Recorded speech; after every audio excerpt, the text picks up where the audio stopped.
তাহলে কি এবার সত্যি সত্যি অনিক মেঘলাকে ডিভোর্স দিয়ে দিবে? গরিব ঘরের রাজপুত্র নাটকের 15তম পর্ব কবে প্রচারিত হবে? অলরাইট, এই সকল প্রশ্নের উত্তর নিয়ে হাজির হলাম আজকের ভিডিওতে। সুতরাং ভিডিওটি টানটাই না করে শেষ পর্যন্ত দেখতে থাকুন এবং যারা আমাদের চ্যানেলে নতুন রয়েছেন অলরাইট চ্যানেলটি সাবস্ক্রাইব করে রাখুন।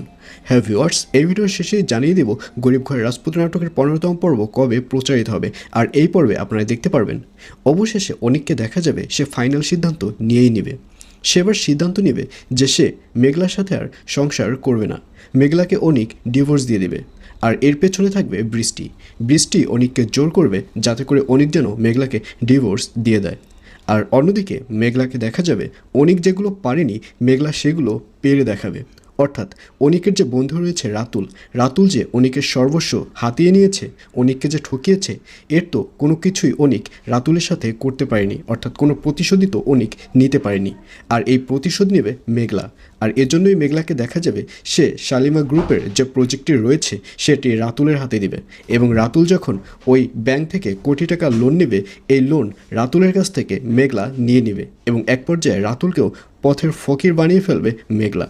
তো ভিউয়ার্স, জানিয়ে দিচ্ছি এই পর্বটি কবে প্রচারিত হবে। গরিব ঘরের রাজপুত্র নাটকের 15তম পর্ব প্রচারিত হবে আগামীকাল 11 তারিখ, অর্থাৎ 11ই এপ্রিল শনিবার দুপুর 12টার সময় শুধুমাত্র কারু হিম ইউটিউব চ্যানেলে। তো ভিউয়ার্স, আপনাদের কি মনে হচ্ছে অনিকে তাহলে সত্যি সত্যি মেঘলাকে ডিভোর্স দিয়ে দেবে? কমেন্ট করে জানিয়ে দিন আপনার মূল্যবান মন্তব্য।